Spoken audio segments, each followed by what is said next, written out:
దేవునికి మహిమ కలుగును గాక. హల్లెలూయా చెప్పాలి. హల్లెలూయా, హల్లెలూయా. ప్రభునందు ప్రియమైనటువంటి దేవుని బిడ్డలారా, దావీదు దేవుని హృదయానుసారుడైనటువంటి మనుషుడు. దావీదును దేవుడు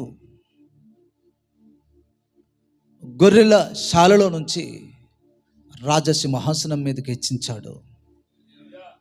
ఆ రాజసింహాసనం మీద ఇశ్రాయేలు ప్రజల్ని పరిపాలిస్తున్నటువంటి దినాల్లో తన కన్న కొడుకు పదవీ వ్యామోహముతోటి హెబ్రోనులో తనకు తానుగా రాజుగా అబషలోము ప్రకటించుకుంటాడు.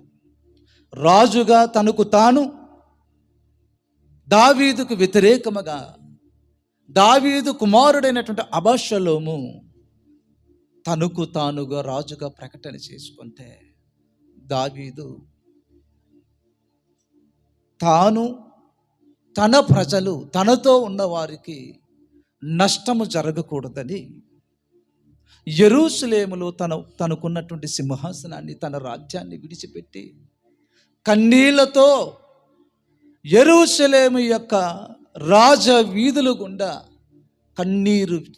కన్నీరుతో దుఃఖమైనటువంటి మనసుతో, భారముతో తాను ఉన్నటువంటి తన ఇంటిలో నుంచి, తన రాజ్యము నుంచి, తన ప్రాంతం నుంచి వేడుచుకుంటూ వెళ్తుండేటప్పుడు, నీతో కూడా మేము ఉంటామని కొంతమంది నమ్మకమైనటువంటి వారు, దేవునికి మహిమ కలుగునుగాక.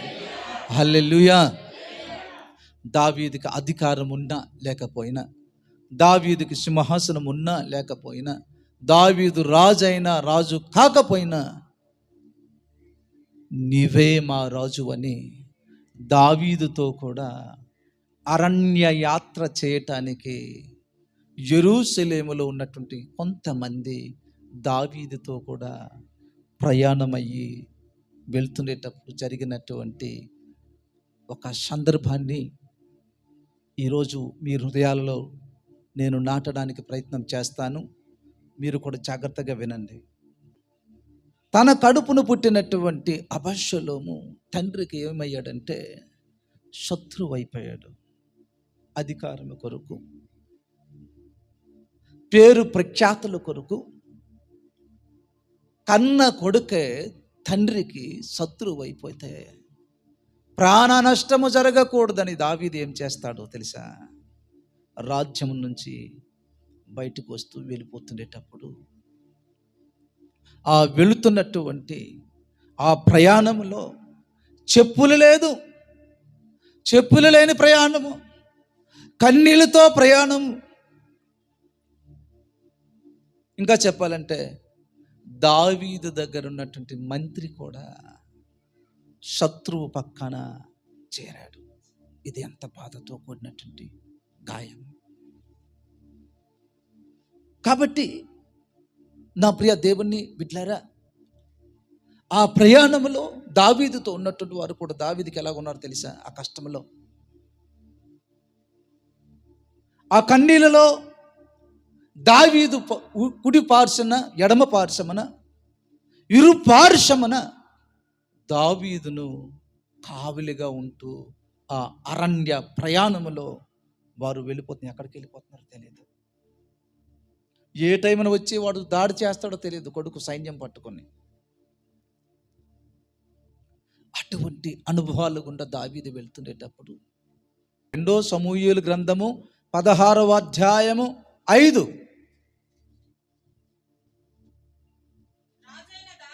రాజైన దావీదు బహూరీము దాపునకు వచ్చినప్పుడు, జాగ్రత్తగా వినండి, ఈయన రాజే. ఎవరు? సౌలు కూడా రాజే.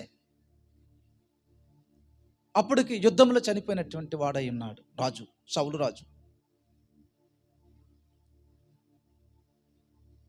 ఆ రాజు కుటుంబీకుడైనటువంటి, చదవండి, గెరా కుమారుడైన షిమీ అనునొకడు అచ్చటి నుండి బయలుదేరి వచ్చినాం. జాగ్రత్తగా వినండి. దావీదు ఏ పరిస్థితిలో ఉన్నాడు? బాబు వినండి, ఇటు పక్క కొంచెం పేస్ ఎత్తండి. అయ్యా నేను పెళ్లి సంబంధం ఎందుకు వచ్చిందో ఇటు మీకు కొంచెం పైకి ఎత్తండి. వినండి, వింటే మీ బ్రతుకులు మాత్రం మీరు బాగుంటారు. వినండి జాగ్రత్తగా. వెంట పడుతూ, ఎవరికి? దావీదుకి. ఎటువంటి పరిస్థితుల్లో? రాజ్యం లేని దావీదు, అధికారం లేని దావీదు, బాధపడుతున్నటువంటి దావీదు, కన్నీళ్లు విడుస్తున్నటువంటి దావీదు, రాజ్యం లేనటువంటి దావీదు వెంట ఒకడు వెంట పడుతూ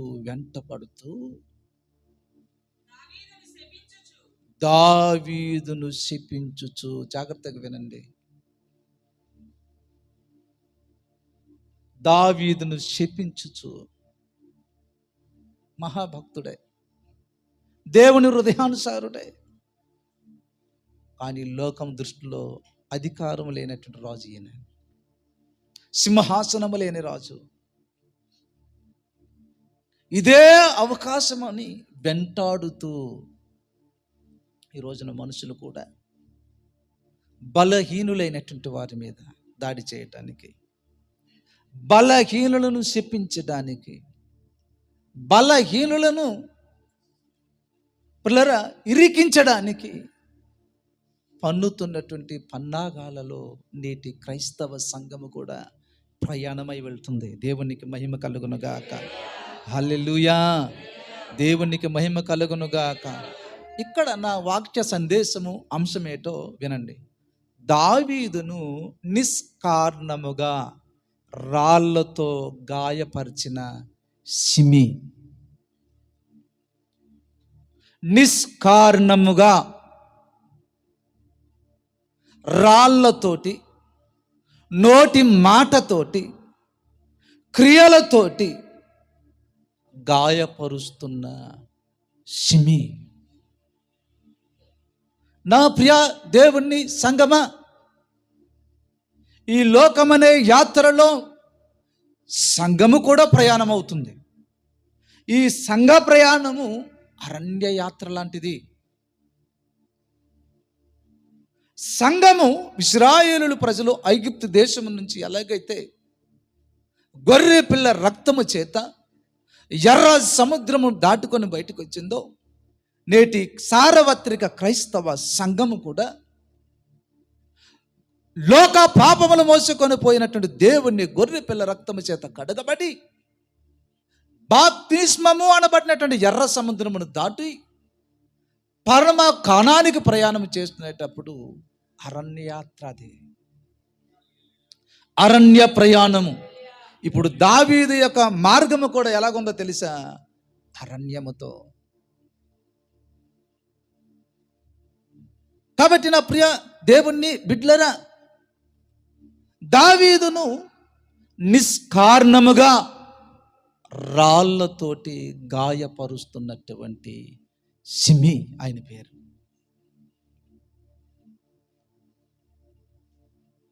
నిష్కారణముగా దావీదు మీదకి దాడి చేయటానికి దిగినటువంటి షిమీ. ఈ షిమీ యొక్క స్వభావమును గురించి ఒక మాట మీకు నేను చెప్తాను.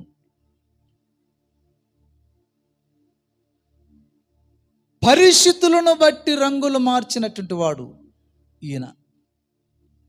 షిమీ అనే ఈయన సౌలు కుటుంబీకుడు, బెన్యామీను గోత్రానికి సంబంధించినటువంటి వాడు. దావీదు యొక్క పరిస్థితి మారిపోయేటప్పుడు, దావీదుకి అధికారం లేనప్పుడు, దావీదు సింహాసనంలో లేనప్పుడు, దావీదు యెరూషలేముని విడిచి బయటకు వచ్చేటప్పుడు అసలు రూపం బయటకు వచ్చింది ఇప్పుడు వాడితే. ఎందుకంటే బలహీనుడైపోయాడు కాబట్టి. ఏమయ్యాడు? అధికారం లేదు. కడుపున పుట్టిన బిడ్డే చంపడానికి తరుముతుంటే అది అనువుగా తీసుకున్నాడు. అంటే తన యొక్క రంగును మార్చుకున్నాడు. దావీదు సింహాసనం మీద ఉన్నంత వరకు నా ప్రియ దేవుని బిడ్డలారా, వాక్యం వింత నీవు నేను చాలాసార్లు శత్రువులు కూడా, మన మీద అసూయగా ఉన్నటువంటి వారు కూడా, వ్యక్తిగతంగా నీ మీద కూడా అసూయ, పగ, దేశం పెట్టుకున్నటువంటి వారు కూడా, నువ్వు ఎప్పుడు అవకాశం దొరుకుతుందా నీ విషయంలో అని కనిపెడుతుంటారు.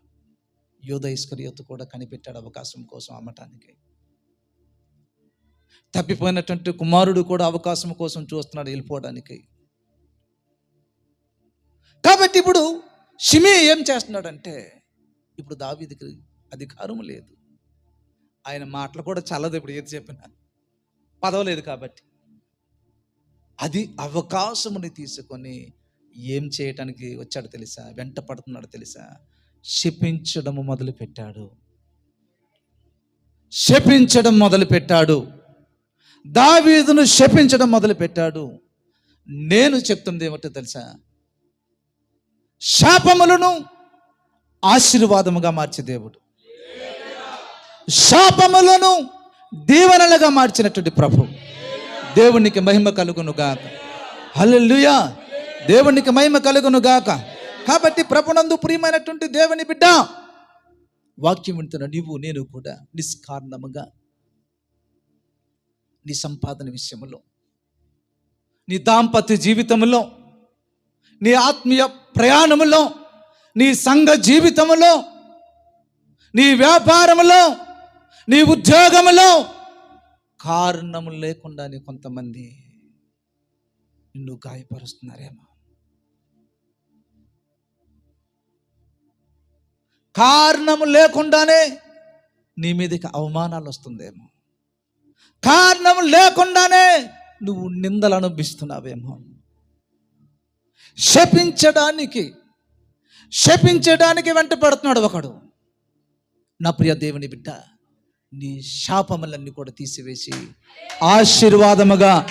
ఆశీర్వాదంగా మార్చినటువంటి దేవుణ్ణి గనుక నిండు మనసుతో నువ్వు ప్రభుని వెంబడిస్తే, మనుషులు నీ మీద ఎన్ని ప్రయోగాలు చేసినా, ఎన్ని శాపాలు నీ మీద ప్రయోగాలు చేసినా, అదంతా కూడా దేవుడు ఎలాగ మారుస్తాడు తెలుసా, ఆశీర్వాదాలుగా మారుస్తాడు.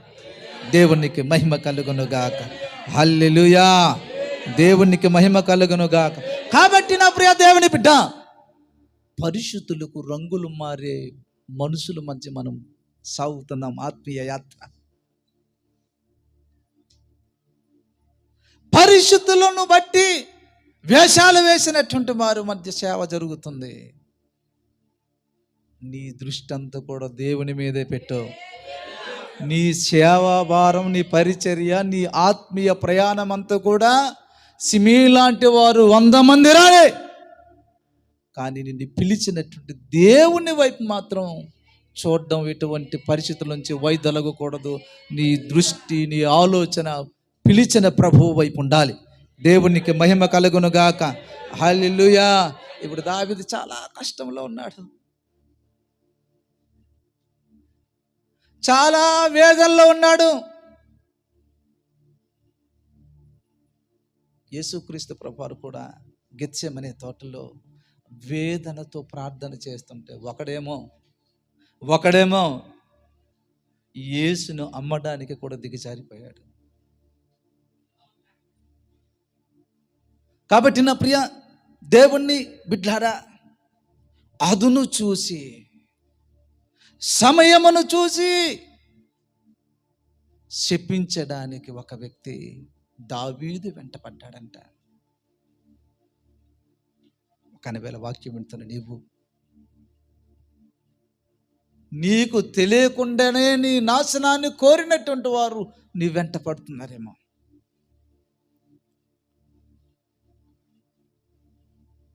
కంటికి కనిపించకపోయినటువంటి శత్రువులు వెంటాడుతున్నారు. కొందరు కంటికి కనిపిస్తున్నారు, కొన్ని శక్తులు కంటికి కనిపించటం లేదు. రెండిటితో పోరాటం. ఇప్పుడు కంటికి కనిపించిన శత్రువుతో ఒకవైపు పోరాటము, కంటికి కనిపించకపోయినటువంటి శత్రువులతో ఒకవైపు పోరాటము. నా ప్రియ దేవుని బిడ్డ, దావీదు వాటిని అనుభవపూర్వకముగా తన జీవితంలో జరిగినది జరిగినట్లుగా పరిశుద్ధాత్మ దేవుడు గ్రంథస్థం చేయించడం జరిగింది పిల్లరా. దేవునికి మహిమ కలుగునుగాక. హల్లెలూయా. కాబట్టి ఆ షిమీ వచ్చి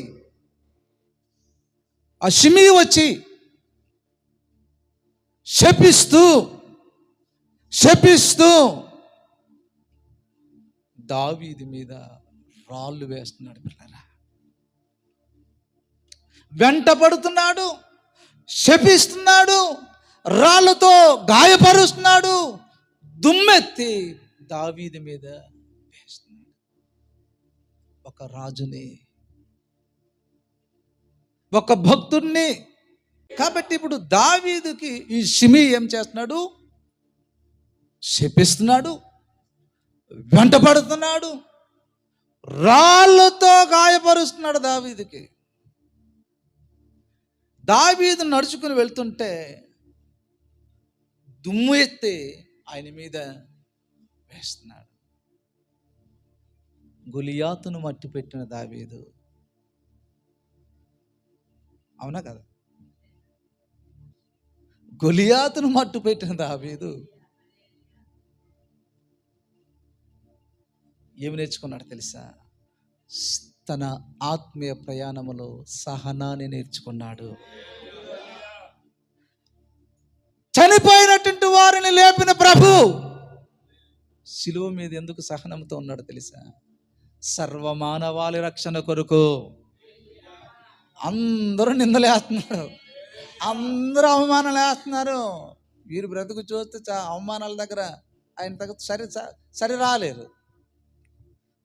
వీళ్ళు ఎవరైతే అనుమానిస్తున్నారో ఆయనతో పోల్చుకుంటే ఆయన జీవితంలో యేసుక్రీస్తు ప్రభువారి యొక్క 33.5 సంవత్సరాల కాలంలో ఒక్క రోజుకి సాటి రారు వీళ్ళందరూ కూడా. ప్రైజ్ గాడ్, హల్లెలూయా.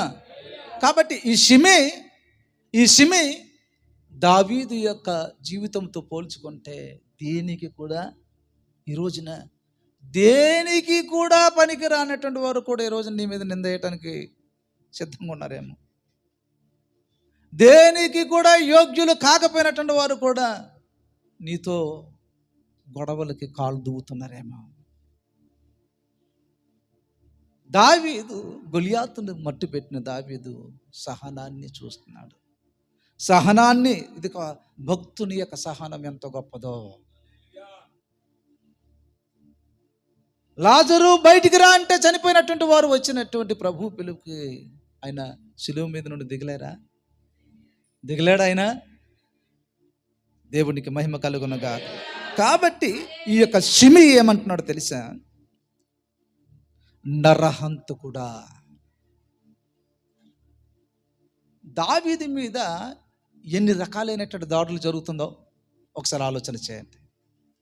ఒకటేమో శపిస్తున్నాడు, రెండేమో రాళ్ళతో గాయపరుస్తున్నాడు, మూడేమో దుమ్మెత్తి పోస్తున్నాడు, నాలుగోది ఏమంటున్నాడు తెలుసా?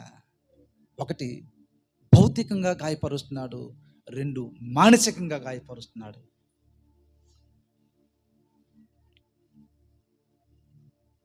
కాబట్టి నా ప్రియ దేవుని బిడ్డలారా, సాతానుడు కూడా సంఘానికి, ఒక వ్యక్తి యొక్క ఆత్మీయ జీవితం మీద 2 దెబ్బలు కొడతాడు. ఒకటి మానసికంగా కుంగదీస్తాడు, ఆత్మీయతలో కుంగదీస్తాడు. మూడోది నీకు శరీర సంబంధమైనటువంటి కష్టాలు, శ్రమలు, వ్యాధులు పెట్టి నిన్ను ఈ ప్రయాణం నుంచి పక్కకు వైదొలిగించడానికి వాడు శత ప్రయత్నాలు చేస్తాడు. కాబట్టి ఈ యొక్క షిమీ వచ్చి ఏమంటున్నాడు తెలుసా? చదవండి. ఈ షిమీ ఎవరికి చెప్పించావు? ఊరుకున్నాడు. రాళ్ళతో కొట్టావు, ఊరుకున్నాడు. దుమ్మెత్తి పూశావు, సహించాడు. ఇప్పుడు మాటలతో దాడి చేయడానికి ప్రయత్నం చేస్తున్నాడు. ఈ రోజున సమాజం యొక్క పరిస్థితులు ఎలాగుందో తెలుసా? మనుషుల యొక్క పద్ధతులు ఎలాగుందో తెలుసా? కుక్కలకు తిట్టినట్లుగా మనుషులకు తిట్టినటువంటి వారి మధ్య బ్రతుకుతున్నాం మనం. వర్షం పడుతుంటే పడుతున్నట్టు వర్షానికి తగిన తిట్టినట్లుగా మనుషులకు తిట్టినటువంటి వారి మధ్య మనం ఉన్నాం. శపించినటువంటి వారి మధ్య మనం ప్రయాణం చేస్తున్నాం. నా ప్రియ దేవుణ్ణి బిడ్డలారా, అయితే వీని ఉద్దేశం ఏమిటి? కారణం ఉంటుంది కదా, ఉంటుంది లేదా కారణం? ఇప్పుడు ఈయన ఉద్దేశం ఏమిటంటారు? వీడి బాధ ఏంటి? ఇప్పుడు షిమి బాధ ఏమిటి? ఏ బాధ అయింది అంటే, ఏ బాధ అంటే అసూయ, ద్వేషము, కోపము, దానితో పాటు సౌలు రాజు యొక్క కుటుంబీకుడైన యుద్ధంలో సౌలు చనిపోతే దావీదు సింహాసనం మీదకి ఎక్కవలసి ఉన్నటువంటి కృప దేవుడు ఇచ్చాడు. హల్లెలూయా, హల్లెలూయా. చాలా సంవత్సరాల్లో హృదయంలో ఉంది, అది బయటికి ఎక్కలేదు. కానీ ఇప్పుడు బలహీనుడైపోయాడు కదా, బలహీనుడైపోయాడు కదా. ఇప్పుడు రాయేసిన చెప్పాలి, ఇప్పుడు కొట్టిన మౌనంగా ఉంటాడు. కారణము రాజ్యం లేదా. ఈ రోజున పిల్లరా, వాక్యం వింటున్న మనము సౌలు రాజు ఇంటి వారి రక్తం ఒలకడానికి, వారి రక్తము యుద్ధ భూమిలో ఒలికించడానికి దావీదే ప్రధానమైనటువంటి కారుకుడని నింద కాదు, ఇది మామూలు నింద కాదు. హలో, ఇటు వాక్యంలోకి వినవల్ల అయిపోయారా ఇట? వింటున్నారు కదా, వినండి అమ్మ. మామూలు నింద వేయలేదు అది. నిందల పాలు దావీదును చేయటానికి ఏమంటున్నాడు తెలుసా? నరహంతు కూడా. ఎలాంటి గాయమో చూడండి ఒకసారి. ఎవరైనా మీకు అన్నారు ఎప్పుడైనా అలాగా? ఎవరైనా అన్నారా ఇలాగ? ఎప్పుడైనా మీరు నిందలు పొందారా బాబు? ఇటువంటి అపనిందలు నీ జీవితంలో ఎప్పుడైనా వచ్చిందా? నా ప్రభు కూడా భయంకరమైనటువంటి అపనిందలు పొందాడు. ఈయన దయ్యములకు ఏమన్నారు ఆయన? అమ్మా, దయ్యములకు అధిపతి అన్నారు ప్రభువుకి.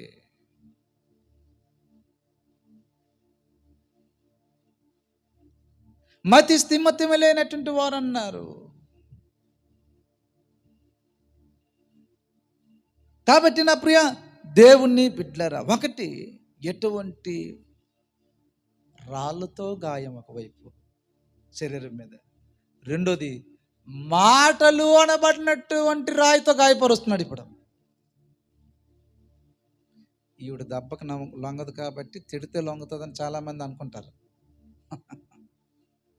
చాలామంది పురుషులు ఎలాగ ఉన్నారో తెలుసా? భర్తలు ఈవిడికి దెబ్బ కొడత లొంగదని మాటల చేత కృంగదీసినటువంటి వారు ఉన్నారు.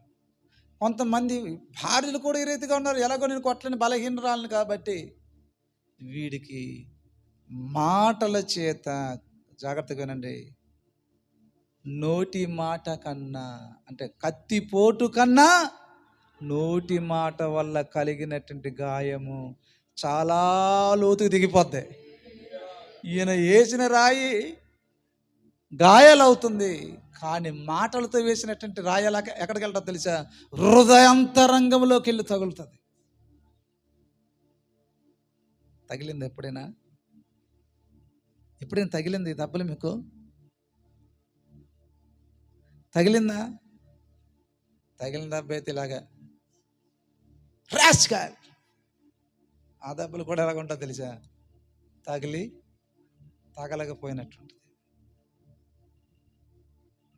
నా ప్రియ దేవుని బిడ్డలారా, ఎప్పుడైనా ఈ అనుభవం కూడా నువ్వు వెళ్ళావా? నీ జీవితంలో ఎప్పుడైనా అనుభవాలు ఉందా?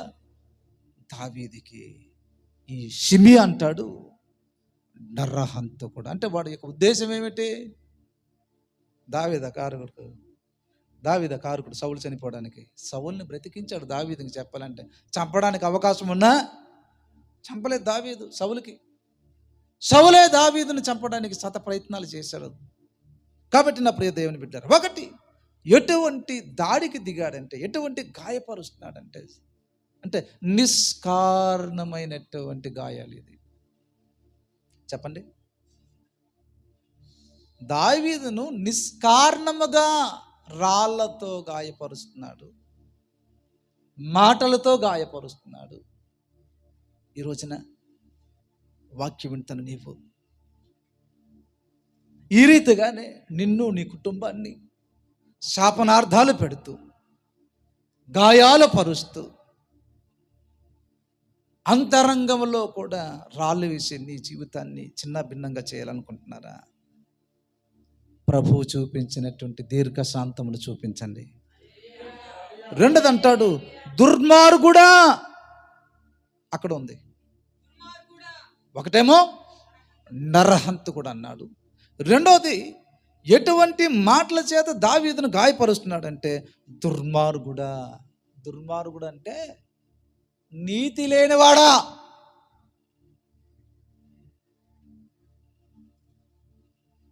అనీతికముగా ప్రవర్తించినటువంటి వాడా. దావీదు జీవితంలో నీతే లేదా? ఏంటి ఒక మాట అన్నారు, దుమ్ము లేని నాలుక ఎన్నైనా మాట్లాడుతుంది. కాబట్టి నీ మాటల బట్టే నీకు తీర్పు ఉంటుంది రేపు.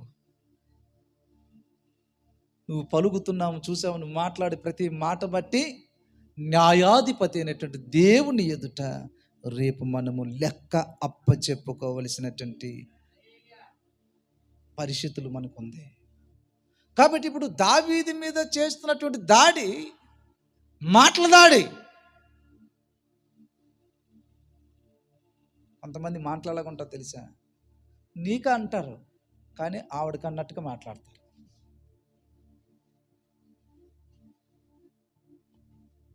నీ భార్య మీదే నిందేస్తాడు కానీ పక్కన ఉన్నటువంటి భార్యకి అన్నట్టుగా చూపిస్తారు. నీ పిల్లల మీద అని చెప్తారు, పక్క పిల్లల కోసం అన్నట్టుగా మాట్లాడతారు.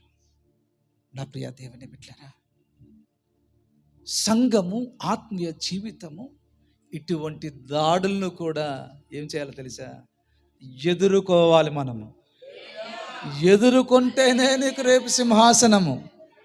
దేవునికి మహిమ కలుగును గాక. హల్లెలూయా, హల్లెలూయా, దేవునికి స్తోత్రం, హల్లెలూయా. మూడోదిగా, ఎటువంటి రాయి అనబడినటువంటి మాట. కొంతమంది మాటలు ఎలాగుంటో తెలుసా, పునుపం పోట్లే.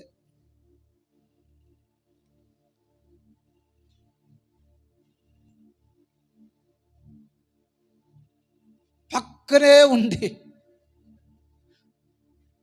కలిసిమెలిసి ఉండి, గుణపము లాంటి మాటలతోటి హృదయాన్ని బద్దలు కొట్టేసినటువంటి వారు ఉన్నారు పిల్లరా.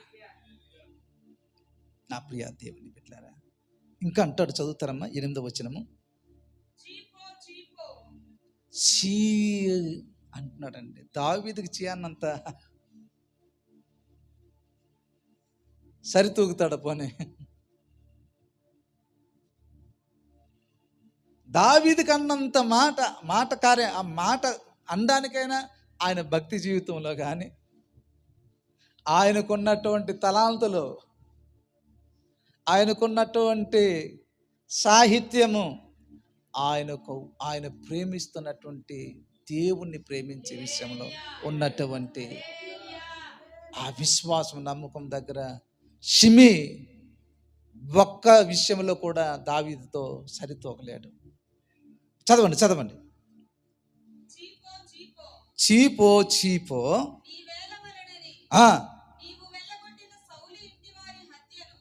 సౌలు ఇంటి వారి యొక్క హత్యను నీకు దేవుడిచ్చిన ప్రతిఫలం ఇది. ఇప్పుడు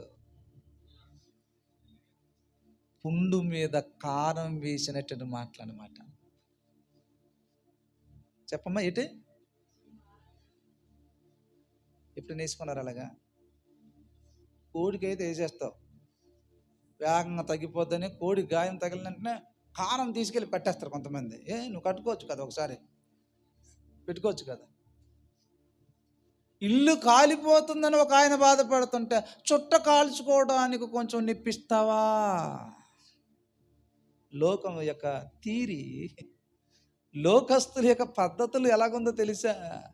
భర్త చనిపోతే బాధపడుతూ ఏడుస్తుంటే ఎల్ఐసి నుంచి ఎంత వస్తుంది, స్పందన నుంచి ఎంత ఇస్తున్నారు?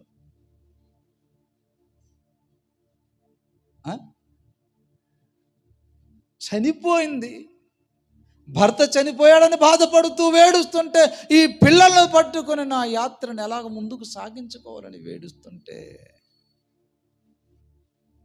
ఎక్కడ ఏడు దాచాడు?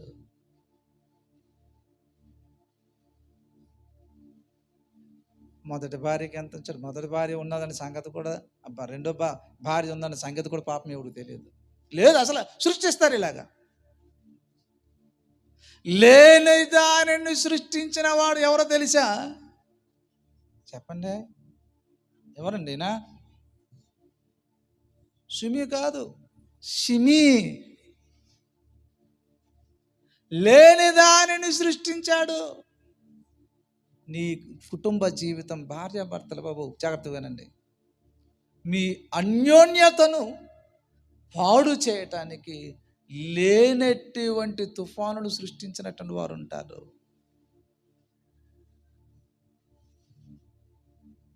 అర్థమవుతుందా? నిష్కారణముగా. కొంతమందికి పని పాట ఉండదండి, ఇదే పనులండి. అల్లాడు ఆడుతూ వెళ్తుంది, ఆడుతుంటే ఆవిడేమో ఏడుతూ వెళ్తున్నాడు. శాపాలు. చాలామంది క్రైస్తవుల యొక్క గృహాలకు, వ్యక్తులకు శాపాలు రావటానికి గల కారణం ఏంటో తెలుసా? నిష్కారణముగా పరుల యొక్క జోలులోకి వెళ్ళటం ద్వారా, నిష్కారణముగా ఇతరుల యొక్క కుటుంబ వ్యవహారాల్లో తలపెట్టడం ద్వారా దేవునికి మహిమ కలుగునుగా. ఇప్పుడు వీడు అంటాడు, ఏమంటున్నాడు తెలుసా? ఇది నీకు దేవుడు ఇచ్చినటువంటి బహుమానము. ఏది? రాజ్యం లేకపోవటము, పదవి లేకపోవటము, కట్టుకున్న ఇంటిలో కూడా లేనటువంటి స్థితి అయిపోయింది దీనికి. ఇప్పుడు దావీదు మహారాజు నిర్మించుకున్నటువంటి ఇంటిలో కూడా ఇప్పుడు నీకు దేవుడిచ్చినటువంటిది అంటున్నాడు. చదువుతారమ్మా ఇంకొకసారి అమ్మాట. నువ్వు వేలవలనని సౌలుకి వెళ్ళగొట్టాడా?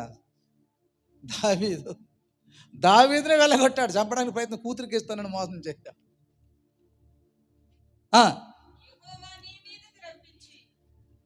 దేవుడే నీ మీదకి దీన్ని ఏది రప్పించాడంట? నువ్వు ఈ స్థితికి రావటానికి దేవుడే కారణం. చూడు, దేవుడికి వ్యతిరేకంగా ఏమైనా పాపం చేసావేమో నువ్వు. కొంతమంది చెప్తున్నారు దేవునికి విరోధంగా ఏమైనా చేస్తున్నావేమో చూడు. ఇప్పుడు దేవుణ్ణి కూడా వాడుకుంటున్నాడు వీడు. ఈ షిమి దేవుణ్ణి కూడా వాడుకుంటున్నాడు. దేవుడే నీకు ఈ స్థితికి తీసుకొచ్చాడు. కాబట్టి నా ప్రియ దేవుణ్ణి బిడ్డలారా, ఇది చాలా బలమైనటువంటి దెబ్బ. ఇది ముందు నరహంతకుడు అన్నాడు, రెండోది ఏమన్నాడు? దుర్మార్గుడు అన్నాడు. మూడోది ఇది చాలా గట్టి అయినటువంటి దెబ్బ. ఆయన ఎవరినైతే ఆనుకొని ఇంతవరకు ముందుకు సాగుతున్నాడో ఆయనే నీకు ఇది ప్రతిఫలముగా ఇచ్చాడని అపనింద వేస్తున్నాడు. అవునా, దేవుడు నాకు ఈ స్థితికి తీసుకొచ్చాడా? ఇంకా దేవుని మీద ఉన్న నమ్మకం, విశ్వాసం కూడా తొలగిపోతలేదా? అయినప్పటికీ దావీదు యొక్క విశ్వాసం నుండి తొలగిపోలేదు. పిల్లరా, దేవునికి మహిమ కలుగునుగాక.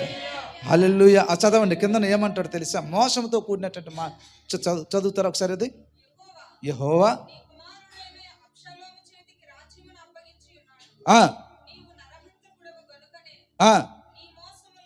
మోసము చేశావు. మోసగాడు, నరహంతకుడా, దుర్మార్గుడా, శాపాన్ని మించిన దేవుడు చేత నువ్వు శపించబడినటువంటి వాడా, దేవుడే శిక్ష నీకు వేశాడని నిందించబడుతున్నటువంటి దావీదుకి ఏమంటున్నాడు తెలుసా? 4వదిగా, మోసం చేశావు, నువ్వు చేసినటువంటి మోసంలో నువ్వు చిక్కుకుపోయావు అంటున్నాడు. అంటే దావీదుకి ఒక మోసగాడుగా ఈయన తన చుట్టూ ఉన్నటువంటి వారందరూ కూడా ఏమనుకుంటారు? ఇప్పుడు వీళ్ళందరూ ఎలాగొచ్చారు? దావీదు దగ్గర అధికారం ఉందా? రాజ్యం ఉందా? పదవి ఉందా? ఇప్పుడు చుట్టూ ఉన్నటువంటి వారు కూడా ఈ మాట్లాడినప్పుడు ఏమవుతారు?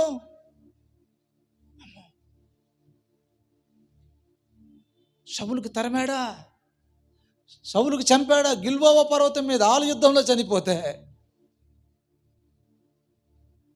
ఇప్పుడు అట్టేసి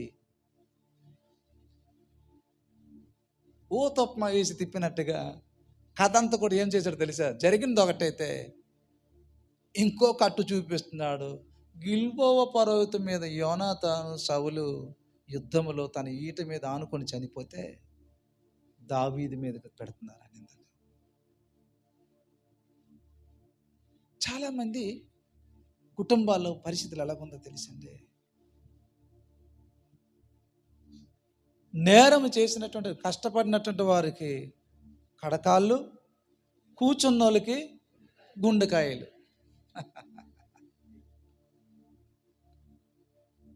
చాలామంది గృహాలలో ఆస్తిని అంటే ఏంటంటారు దానికి అమ్మ, కట్న కాలుగులు పట్టుకొని తెచ్చుకొచ్చినటువంటి కోడలకు ఒకలాగా, ప్రేమించి పెళ్లి చేసుకొని వచ్చినటువంటి కోడలకు ఒకలాగా చూసి, ఎప్పుడు వాళ్ళ మీద కొడుకు లేనప్పుడు, కోడలు లేనప్పుడు కొడుకు దగ్గర ఇదిగో రిపోర్ట్లు. వీళ్ళందరూ కూడా ఏ జాబితాలకు సంబంధించినటువంటి వారు తెలుసా? చెప్పండి, ఎవరండి అయినా? షిమి. చెప్పండి. కొంతమంది కుటుంబాల్లో రాక్షసుల్లాగా తయారయ్యారు. వెంట పడుతున్నట్టుగా కూర్చుంటే ఇదే, నిల్చుంటే ఇదే, పడుకుంటే ఇదే. నా ప్రియ దేవుని బిడ్డలారా, వెంటపడినటువంటి వాడు, శపించినటువంటి వాడు సంగతి పక్కన పెట్టి, కానీ దేవుడు నీ సహనాన్ని బట్టి నీకు ప్రభువు పైకి లేపుతాను. దేవునికి మహిమ కలుగునుగా. అక్కడ దావీదుకి నమ్మకమైనటువంటి వ్యక్తి ఉంటాడండి. ఆయన పేరు చదవమ్మ ఒకసారి. అబీషై. దావీదుకు మేనల్లుడు అవుతాడు. దావీదుకు మేనల్లుడైనటువంటి ఈయనంటే ఏంటి? శత్రువులకి గడగడే. చెప్పండి. దావీదు మేనల్లుడు గురించి ఒక అద్భుతమైన వాక్య సందేశం ఉంది. సింహము లాంటి గుండె కలిగినటువంటి వారు కూడా భయం అంటే నేనంటే. ఈయన ఎలాంటి వారు అంటే తెలుసా? దావీదు దగ్గర ఉన్నటువంటి వారు ఎలుగుబంటి పిల్లలను పోగొట్టుకుంటే ఎంత రోషము, కోపం మీద ఉంటుంది, అలాగున్నారంట దావీదు దగ్గర. అయినప్పటికీ ఆ అబీషై, చదువుతారమ్మా? చదవండి, ముందు నుంచి చదవండి. సెరూయా కుమారుడైన అబీషై ఏమంటున్నాడు? ఈ షిమీకి అంటున్నాడు, దావీదు మేనలుడైనటువంటి అబీషై ఈ చచ్చిన కుక్క.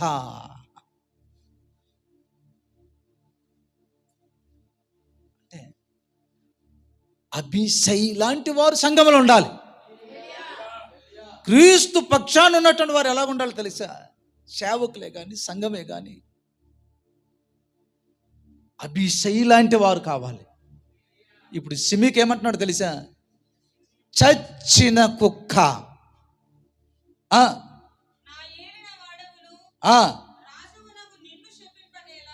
నిన్ను శపించడానికి వాడు చచ్చిన కుక్క అన్నాడు. నీకు శపించడానికి వాడు తగినటువంటి వాడు కాదు. కానీ ఇంకొక మాట చెప్పనా? అన్న వేసామంటావా? దావీదు దగ్గర ఉన్నటువంటి వారు ఎలాంటి వారు అంటే, అన్న వేసామంటావా? తమ నాయకుని జోలికి వచ్చేటప్పుడు, తమ సేవకుని జోలికి వచ్చేటప్పుడు ఏమంటాడు తెలుసా? చచ్చిన కుక్క. ఏమంటావన్నా? ఏంటర్థం? నా ప్రియ దేవుని బిడ్డ, నా ప్రభువుకు తిడితే నేను ఊరుకుంటానా? నా కొరకు రక్తము కార్చి చిందించి, కాబట్టి అభిషై లాంటి వారు కావాలి.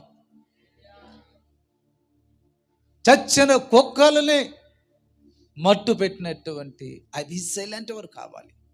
దావీదు అంటాడు, నాయనా వద్దు, ఒకవేళ దేవుడే వాడికి అనుమతించాడేమో నన్ను శపించమని, ఆ శాపాల వల్ల దేవుడు నాకు మేలు చేస్తాడు అంటాడు దావీదు. దేవునికి మహిమ కలుగునుగా. హల్లెలూయా. వాని యొక్క శాపాలను నా ప్రభు ఏం చేస్తానంటున్నాడు? నాకు మేలు చేస్తానంటున్నాడు. పిల్లరా, మనుషులు వేస్తున్నటువంటి నిందలకి, మనుషులు రాళ్ళు లాంటి దెబ్బలు లాంటి ఆ రాళ్ళు లాంటి మాటల చేత గాజుపరచబడుతున్నటువంటి నిన్ను నా ప్రభు వారి నోటి మాటలను సిమి వేసినటువంటి ప్రతి రాయిని నా ప్రభు భవిష్యత్తులో ఏం మార్చాడు తెలుసా? పువ్వులుగా మార్చాడు. దేవునికి స్తోత్రం. హల్లెలూయా. నువ్వు ఎలా తీసుకోవాలో తెలిసి ఎవరిని నీకు నిందించారా? నిష్కారణముగా నీ మీద నిందలు వస్తుందా? నిష్కారణముగా నీ లోపాలను చూపిస్తున్నారా? దాన్ని అంతటి కూడా ఏం చేయాలి తెలుసా? అవమానాలను